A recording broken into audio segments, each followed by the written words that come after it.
So I just finished playing The Last of Us 2, and I have mixed feelings regarding it. Now, I'm going to go deep into spoiler territory, so you should back out now if you don't want to hear any. Giving you a bit more time to back out because of spoilers. It's your last chance now. Alright, if you don't want to hear spoilers, you only have yourself to blame if you're still in the video. So the big thing that happens is Joel, the man we grew to love in the first game, is killed in like the first hour or two of this game. Now, I want to preface this by saying Joel dying is not something I have a problem with in theory. But the execution of Joel's death, pun not intended, leaves much to be desired because it makes him act out of character and relies on the plot forcing characters to behave in certain ways to make it work, rather than the characters working in sync with the plot. So not long after we play as Ellie, we switch over to a new character, Abby. She's built like a tank with a long blonde braid, and we hear from her and her friend that they're searching for someone in Jackson, the town Tommy and Maria live in. Her friend tells her that they should wait and act in a more pragmatic manner to accomplish their goals, which he seemed doubtful would even happen. He also tells her that they don't know what kind of shit they might end up stirring by attacking. But Abby is impatient and rushes along to find a patrol and get intel on her own in the middle of a blizzard.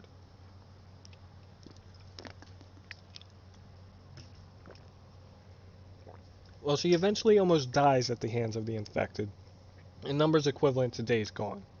You end up running for your life from them, desperately trying to find somewhere to stay safe. But one gets the drop on her and almost kills her until Joel saves her life. He's with Tommy, and the two of them take Abby with them, trying to find somewhere safe to ride out the blizzard and the infected. Abby eventually suggests that they go to a lodge that her group is at, and desperate times call for desperate measures, so they go there. Now, all of this I could readily accept Joel and Tommy doing. They may not know her, but they have no options at this point. The blizzard is raging, and the infected are in horde numbers. But when they get there, it all just falls apart. Both Tommy and Joel act like these people, whom they don't know, are somehow worthy of trust and being friendly with. Two people who spent years upon years doing whatever it took to survive. Tommy was among the people who pulled guns on Joel at first outside of the dam until he realized it was his brother. Meanwhile, Joel has, over the course of the last game, dealt with militant fireflies and QZ soldiers, recognized an ambush outside of Pittsburgh, dealt with cannibals, and has spent 20 years just surviving by any means necessary in a hostile world. His journey in the first game was partially about him opening up and trusting people more, but not to the extent that he believed anyone he met was suddenly a good person. Henry and Sam are excellent examples of this. At first, Joel doesn't really trust them and wants nothing to do with them. But he does grow over time to be more open around them, and he works well with them. When Sam dies and Henry pulls out a gun, Joel tries to reason with him. Joel could easily have tried to go for the gun, or pull out his own and shoot Henry, but he didn't. He tried to talk him down from killing Ellie, Joel, or committing suicide.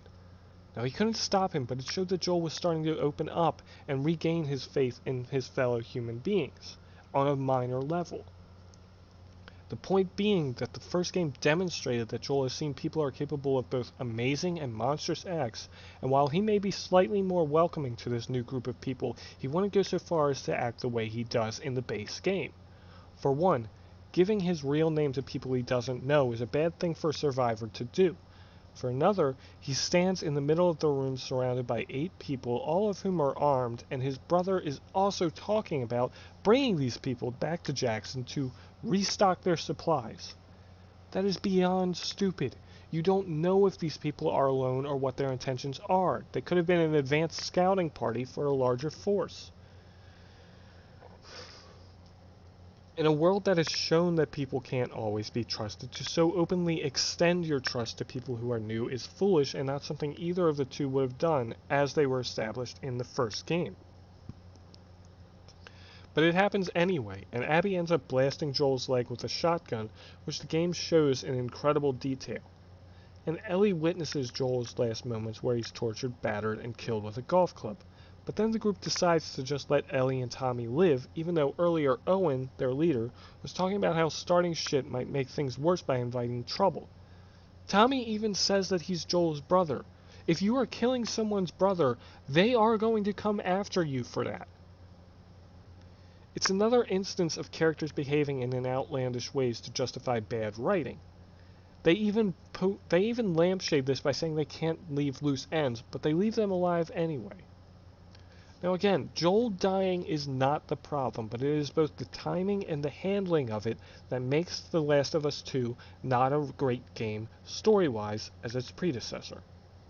One of the many themes of the first game was how it dealt with hope. There was hope for humanity, hope for Joel, and hope for Ellie. All of these things came together in a beautiful tale of adversity, survival, how surviving isn't enough, and how humanity should come together when they're struggling, but not at the cost of their morals.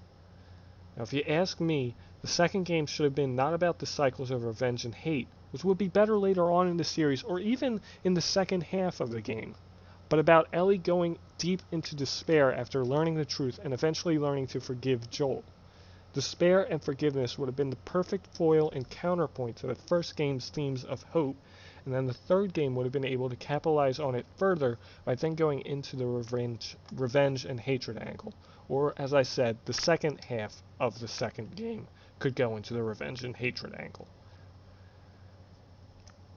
And I know what you're probably thinking, but the game was about forgiveness. Ellie learned to forgive Joel at the very end, and she forgave Abby. Now, I'll say it's debatable that she forgave Abby.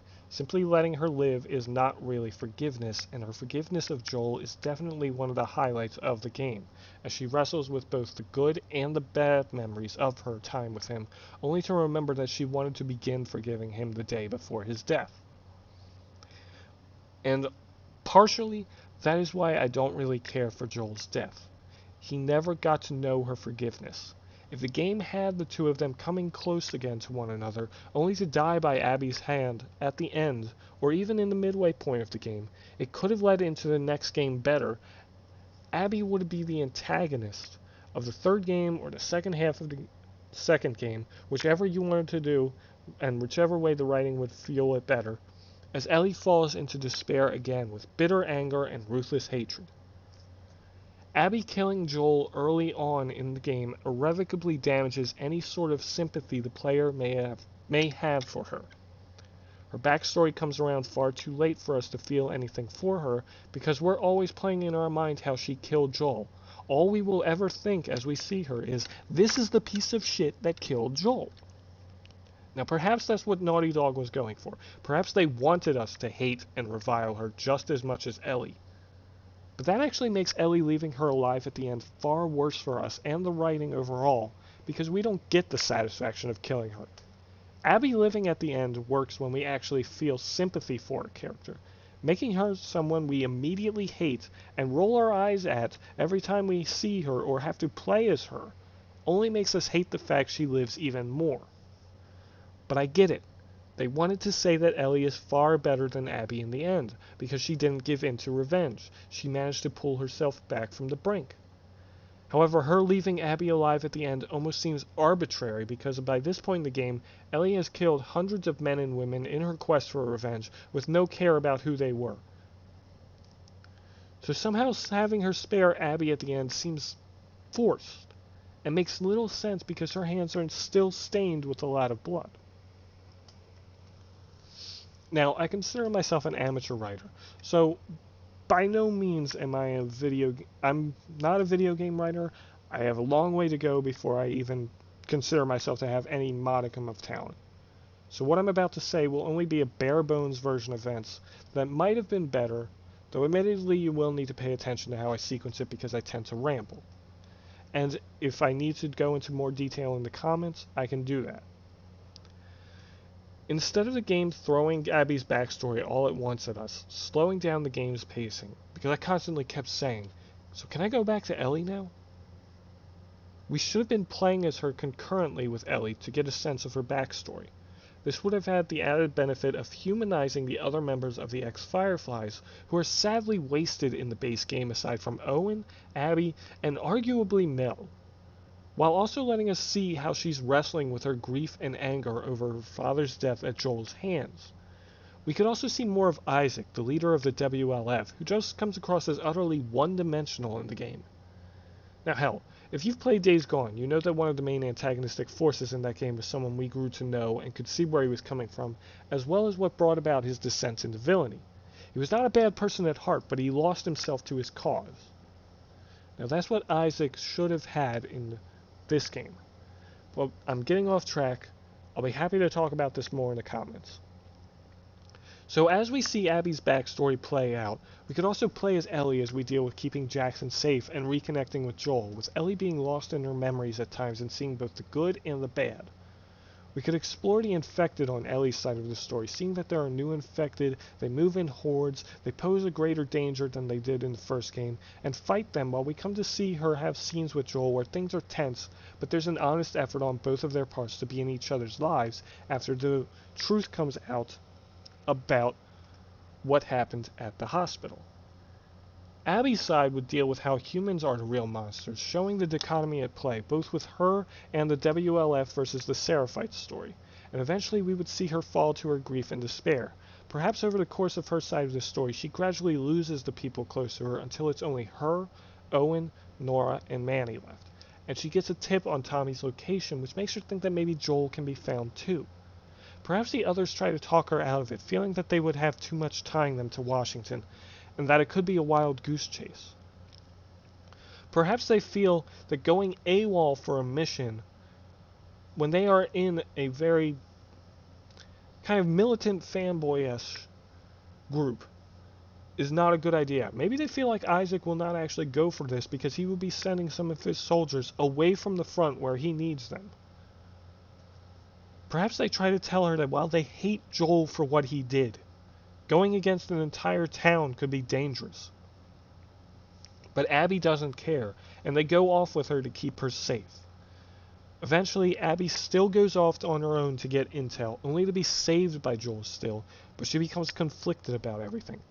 Where once she thought of Joel as a monster who only killed people and brought misery down upon everyone, him saving her would make her question just how much of that was true, and she struggles with her feelings of hatred. Perhaps the two of them have several moments together where she gets to know him better, comes to understand his relationship with Ellie in a limited capacity, even though he's cautious, as they work together. In these moments, maybe they're far away from Jackson and have been gone too long, which prompts Ellie and Tommy to look for him. Eventually, a situation arises where she is given an opportunity to kill him near the end of the game, and though she struggles with the decision, she would ultimately kill him while telling him he killed her father. We would see her hesitation, her emotional struggles, and not hate her nearly as much for the act because we grew to see her over the course of the game. Ellie and Tommy would come across Joel's body, and Ellie would give in to her grief and despair and rage, vowing to find whoever did it. Perhaps Joel and Abby got into a fight with one another in that moment I talked about, and in the process the WLF logo was torn off and Ellie finds it, giving her a lead. The game would end not long after, or maybe this is actually the halfway point of the second game, with us seeing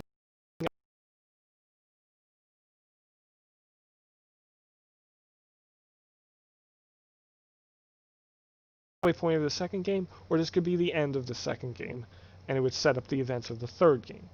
And perhaps we see Abby struggling to sleep now, feeling empty because of her revenge, feeling that it didn't solve anything. This series of events would have played out better because it would have felt natural for both Joel's death as we saw Ellie and him reconnecting and having their relationship work again, and Abby's desire for revenge as we saw her own emotional journey with an end that seems almost futile. Abby would be an established character for a narrative arc that would culminate with her survival as Ellie would grow as a result of Joel's influence on her, showing that she is a better person than Abby for not giving in to her revenge. Joel's death would not seem nearly as contrived and forced, but the result of how even the most cautious of people can be killed in a cruel world. Ellie's quest for revenge would have a natural lead, not because the writing demanded she be spared by people who act idiotic, but because she found something that gave her a vital clue. Ultimately, Joel dying is not the problem. It is both the timing and the execution of it that is, as it exists not to propel the narrative forward in a believable way for his characterization, and it doesn't allow the new characters to stand on their own. I would be happy to discuss this further in the comments. Please, let me know what you think.